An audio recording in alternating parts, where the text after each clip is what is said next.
Et, alors, mais là, ça fait un plan, je vous préviens comme ça, hein. Ok. Vous voyez, le mazal, il tourne. Comment on le fait tourner? Vous avez l'image de l'enfant qui fait tourner son cerceau comme ça, avec une baguette. Ça peut être la baguette des... Mais vous pouvez le faire tourner avec votre pied aussi. En fait, le secret, c'est que quand on agit, on va de toutes ses forces dans ce monde, on peut faire tourner le mazal. Si bien qu'il y a un secret dans la chassidoute qui dit, l'action que l'on fait, elle a précédé tout. Dans la vision de Dieu, c'est l'action que l'on fait ici qui a tout précédé. Tout ce que l'on dit aujourd'hui, c'est pour l'élévation de Yehuda ben Pinchas, pour qu'on comprenne tous ensemble que le fait d'être venu dans ce monde, ça lui a ouvert les portes des mondes divins au niveau les plus élevés. Et on souhaite qu'il s'est tellement élevé qu'il est déjà en train de revenir pour la Géoula Mitiv Yashlema. Et que Bo El Paro, le secret que nous dit le Rabbi, c'est qu'a priori c'est la paracha de la Géoula. On a eu les Makot, on a eu les 7 premières Makot, maintenant on a les 3 autres Makot. Les 3 c'est par rapport à l'intellect, Chorma, Bina, Vedat. Et les premières c'était les sentiments. Maintenant on est dans l'intellect. On va dire mais pourquoi? Parce qu'il y a quelque chose à comprendre. C'est que Bo El Paro, il y a eu deux Géoulas, deux Géoulotes, on va dire au pluriel. C'est-à-dire, il y a la Géoula du peuple juif qui sort d'Égypte. Mais on va dire, mais attends, j'ai pas compris. Alors pourquoi la paracha s'appelle pas Tsé? Tsé, mais ça veut dire sort de l'Égypte. Pourquoi ça s'appelle Bo? C'est le contraire. Au lieu de s'appeler sort de l'Égypte, c'est va chez Pharaon. Quel rapport? Normalement, le titre, ça veut dire, c'est le sujet même du. Et en fait, le Zohar, et le Rabbi le prend et l'explique en détail, il nous dit que il y a quelque chose qui ne va pas. C'est que d'aller vers Pharaon, vers Paro, ce qu'a fait Moshe, c'est qu'il est rentré dans la poussière. Le Baal Shem Tov a dit, je peux monter avec mon corps comme Eliyahu Hanavi dans les mondes divins, mais je préfère retourner à la poussière pour accomplir le passo, qui dit, tu viens de la poussière, tu retournes à la poussière. Mais c'est quoi le secret de la poussière? C'est ça tout ce qu'on veut, aller à la poussière que Dieu préserve. Alors quoi? C'est que la phare, dans la poussière du monde, dans le matériau de la terre, le plus bas de tous les matériaux, il y a en fait l'essence de Dieu qui se trouve là. Et c'est le secret, vous voyez, on entend la musique qui annonce que c'est vrai ce que je dis, c'est le secret. Le secret c'est que... Allez, vous avez tout mis votre point. Le secret c'est que cette matière dans laquelle on rentre, elle n'existe pas dans tous les mondes divins. Et pour qu'elle apparaisse, Dieu lui-même, dans son essence, s'est projeté, et il a donné l'apparition de la terre, de la matière. Vous savez, quand on dit Adam Arishon, il a mangé le fruit, alors c'était des champignons hallucinogènes. Depuis, on est complètement, la tête nous tourne, on n'est pas revenu. On est toujours dans le bilboul, quoi. Et les gens qui veulent en sortir, alors ils prennent des drogues, ils fument, mais ils veulent sortir de là. Et nous, comme on est déjà à Mastoulim, on est dedans à fond. Mais en réalité, ce qu'on vit, c'est un rêve. C'est le rêve de Dieu. Et Dieu a voulu qu'on rentre dans son rêve. Vous savez ce qu'il y a dans le rêve, c'est que soit on oublie complètement qu'on rêve, la plupart du temps, soit on sait qu'on rêve, mais on est dans le rêve. Et quand on est dans le rêve et qu'on sait qu'on rêve, est-ce qu'on peut sortir du rêve? C'est tout le sujet. En fait, alors, les enfants d'Israël, avant de sortir d'Égypte, Moshe est rentré dans Pharaon. Mais pas le Pharaon physique, forcément. Il est rentré dans le côté spirituel de Pharaon. C'est un Zohar entier. Et le Zohar dit, il est rentré dans Adrin, Betor Adrin.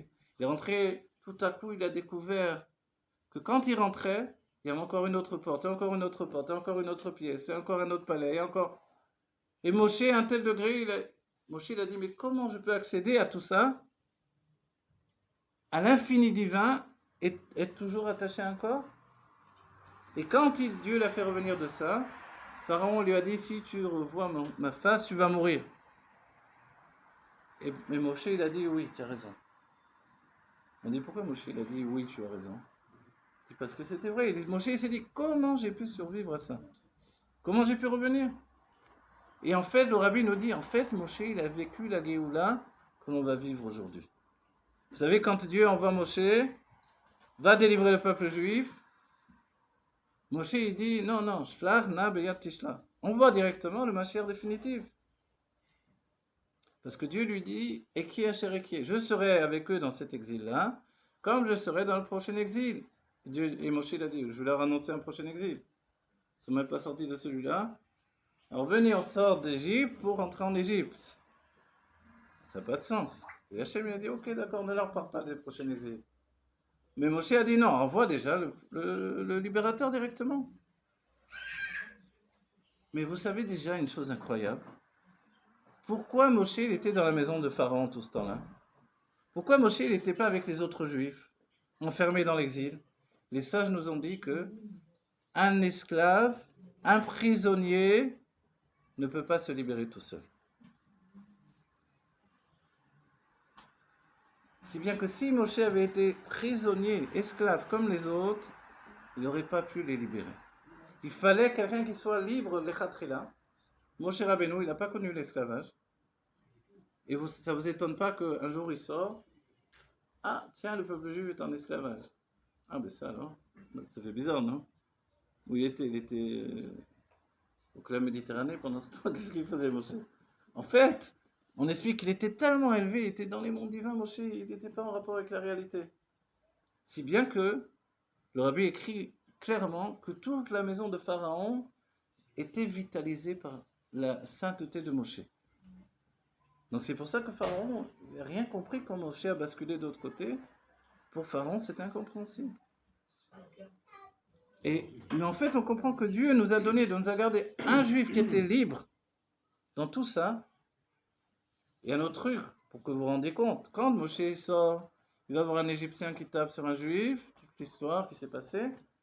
Et on dit, il va regarder là-bas et là-bas, il va le tuer. Et le Rashi, il dit, il va regarder, est-ce qu'il va rien sortir de lui? C'est-à-dire, il voit déjà dans le futur. Et il va dire un nom divin. Attendez, mais dans les films, Moshe, il parle même pas hébreu, il connaît pas rien du tout. Et pourquoi? D'où il a sorti ce nom divin là? Quelqu'un lui a appris? En fait, Moshe, c'est pas du tout le petit jeune qui connaît rien. Moshe était tellement kadosh, tellement élevé dans la sainteté, que même donner la Torah pour lui, c'était descendre de niveau. Et c'est pour ça qu'il avait du mal à parler. La lumière était tellement grande chez lui que parler, exprimer bonjour, ça va, etc., mashlompra, sababa, tout ça, comment on fait, c'est trop dur pour lui. Il fallait qu'il y ait Aaron qui vienne, qu'une fois que. Et même quand Moshe était chez Paro, Moshe arrivait, il bégayait. Il y a une sikha de Rabbi qui explique ça. Il bégayait. Il arrivait, il parlait en hébreu à Pharaon. Et l'hébreu, c'était la seule langue que Pharaon qui connaissait. 70 langues, il ne connaissait pas l'hébreu. C'est dit par rapport à Yosef et Pharaon que Pharaon avait fait jurer à Yosef de ne pas dévoiler qu'il connaissait l'hébreu. Sinon, il aurait dû être, voilà, Paro à lui-même, Paro à sa place. Donc, quand Moshe arrivait, il parlait en bégayant et il parlait en hébreu. Pharaon ne comprenait rien. Et après, Aaron expliquait. Et le rabbi nous a dit, mais pourquoi Aaron, il aurait dû directement parler en égyptien? Expliquer directement. Si tu ne laisses pas sortir mon peuple, va t'arriver ça et ça et ça. Non, Moshe venait le dire en hébreu. En fait, c'est-à-dire que Moshe, c'est celui qui représente le message divin sans aucun compromis. La Torah, elle est comme ça. C'est tout. Tu veux pas faire, tu veux faire, c'est ton problème. Moi, je te dis, elle est comme ça. Ah, mais vous pouvez pas nous faire une Torah un peu plus sympathique, un peu plus conservatrice, un peu plus... les femmes qui mettent des tefilines, des trucs différents, tout ce que vous voulez. Non, c'est comme ça, c'est tout. Mais après, Aaron, il vient expliquer des choses. Alors, des fois, on dit, mais c'est compliqué, je comprends rien. Oui, mais c'est pour ça que, d'abord, il y a la parole de Moshe, et tu comprends pas. Et après, vient la parole de Aaron, et tu comprendras. Et ça, c'est toute la Torah. D'abord, tu te confrontes à la Torah telle qu'elle est, et après, tu l'expliques. Donc, en fait, sachez une chose d'incroyable. C'est que Moshe, en venant dans notre paracha, Boel Paro, il a vécu la sortie d'Égypte que nous devons vivre aujourd'hui. Qui n'est pas une sortie d'Égypte, c'est la tête, c'est Bo El Paro, Bo, viens vers le monde, viens vers la poussière, viens vers la réalité, viens vers le monde matériel. C'est-à-dire que tout le temps dans notre génération, parce que nous allons vivre la Géoula, Et le Rabbi a dit très clairement, nous sommes la dernière génération de l'exil et la première de la Géoula. Et moi je vous dis franchement, avant je croyais que c'était, il y a une génération de l'exil, c'est terminé, et après la génération de la Géoula. Mais on se rend compte que c'est en même temps. Il y a aujourd'hui à la fois la Géoula et la Galoute également. Si bien que la Galoute ça veut dire l'exil. Et le Rabbi nous dit, mais c'est qu'une lettre entre les deux. Gola, parce que le terme Galoute en hébreu c'est Gola, et Géoula, c'est juste un Aleph qui fait la différence. Et le Aleph c'est Alufo chez l'Olam. C'est le maître du monde, c'est Dieu. Donc quand dans notre vie, je veux dire, mais ma vie c'est une Gola, c'est pas tellement religieux, il y a la télévision, tout ça. Moi je suis peintre. Vous voyez?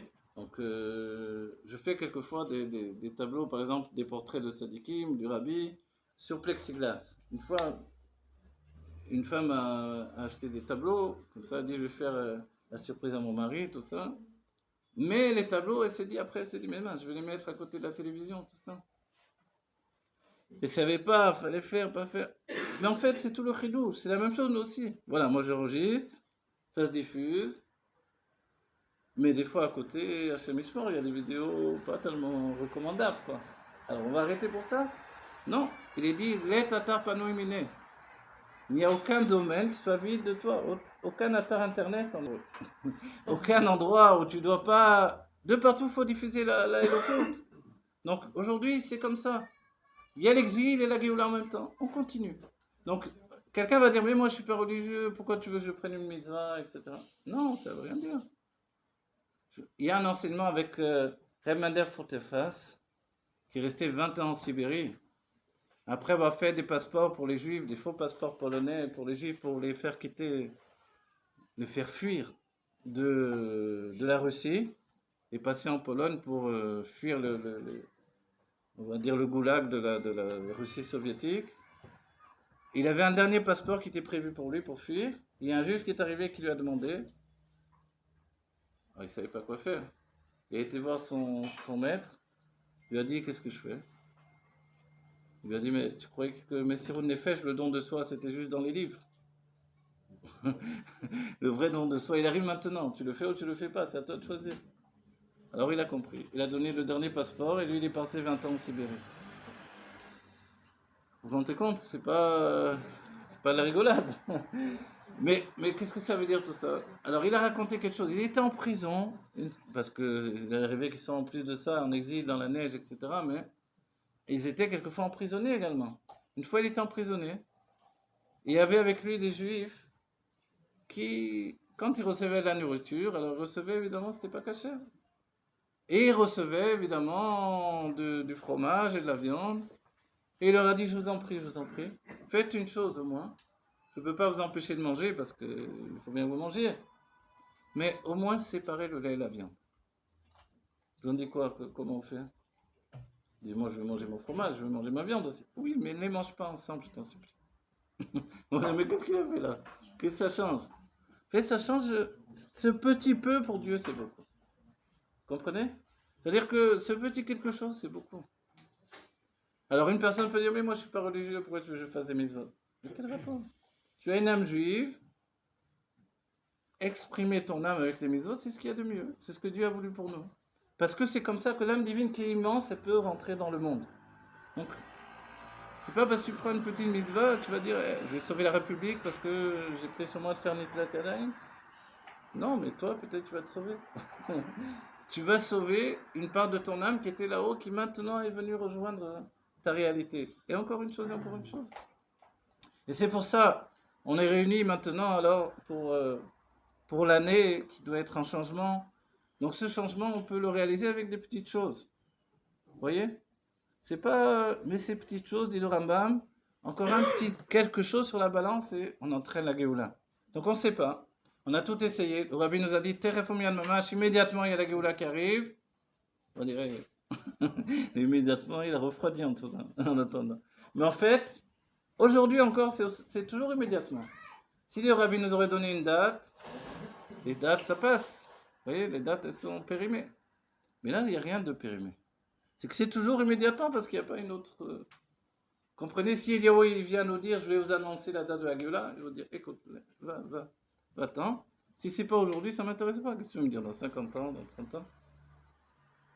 Donc en fait, ce qu'on veut, c'est la Géoula immédiatement.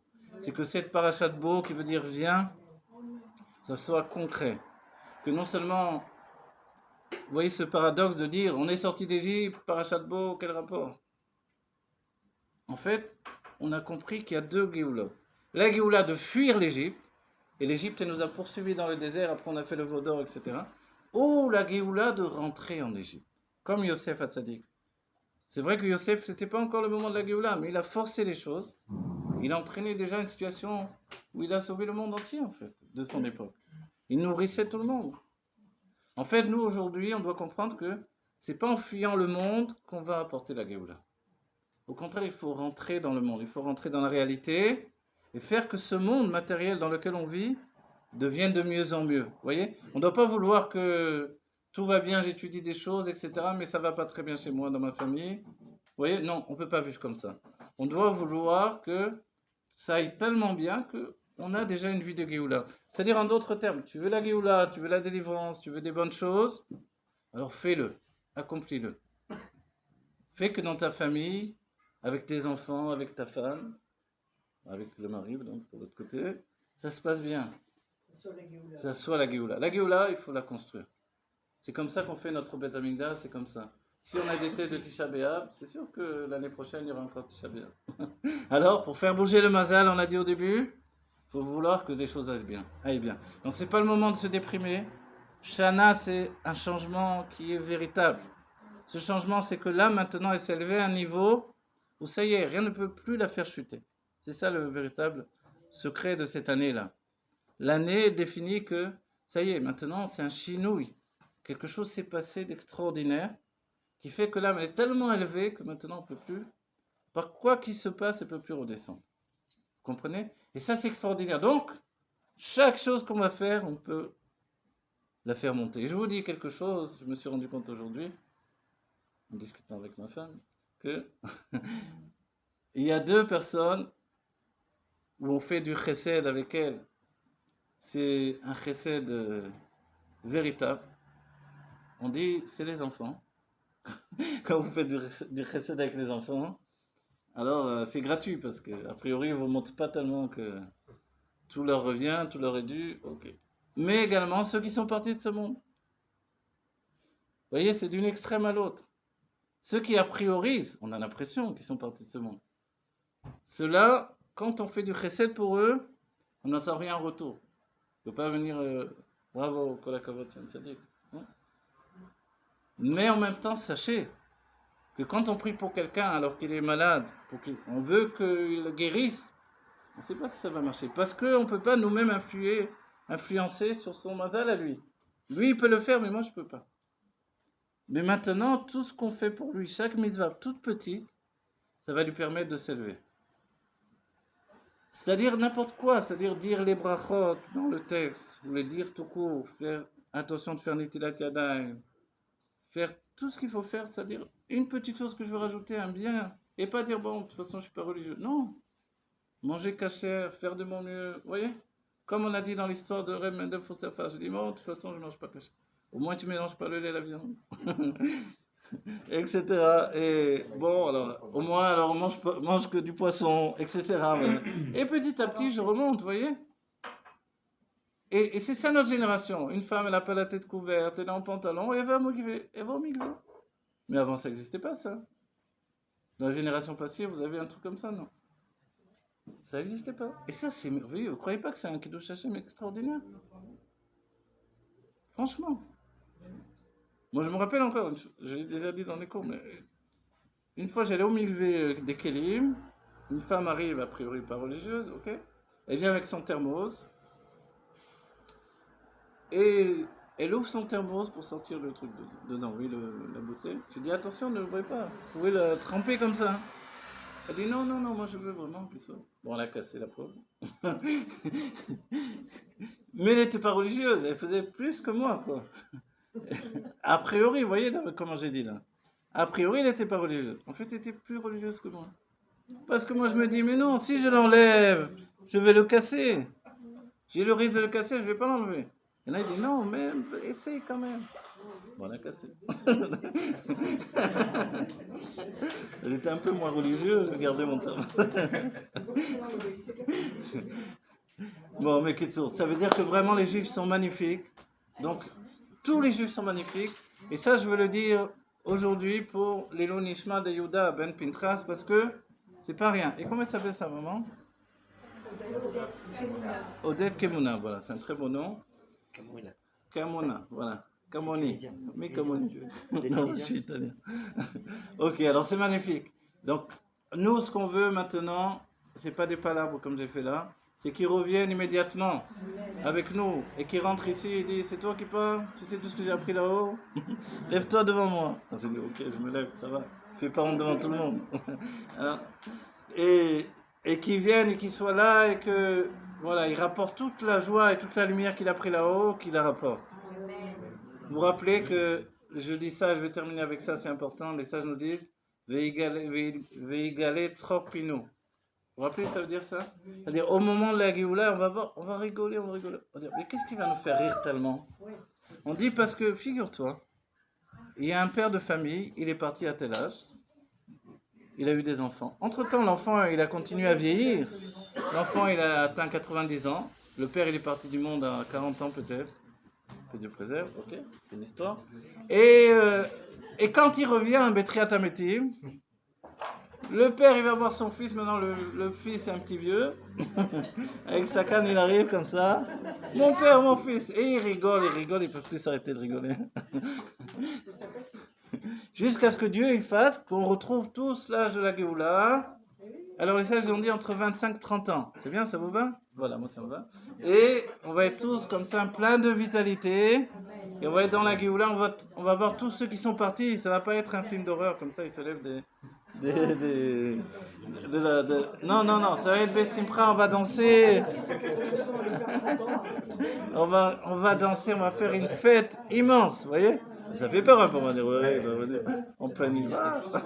Alors non, on va faire une fête immense, une joie infinie. Il va y avoir un immense repas, comme dans Astérix, sauf qu'il n'y aura pas de sanglier. Il va y avoir un immense repas à la fin de l'aventure. Et on va manger du Léviathan. Ah oui, ouais, d'accord. Du Léviathan, c'est moi, j'ai oublié. Du Léviathan et du Shorabar. Et pour ceux qui voudront, il a raison, il y aura même Khazir et voilà, la chambre. Et on a d'un prod, c'est obligé. D'un prod de Léviathan. Et voilà. Et il va y avoir du vin que Dieu nous a gardé. En fait, il a gardé du raisin, duquel il va faire du vin. Et on va même manger un certain poulet qui a été mis de côté aussi. Donc, que Dieu bénisse tous les enfants d'Israël, qu'on voie tous ceux qui sont partis, et que tous ensemble, on se retrouve dans la Géoula immédiatement. Voilà, et Dieu vous bénisse chacun, vous soyez dans la joie de la Géoula tous les jours de votre vie. Et Chaim et les que du bonheur, voilà, un grand bonheur.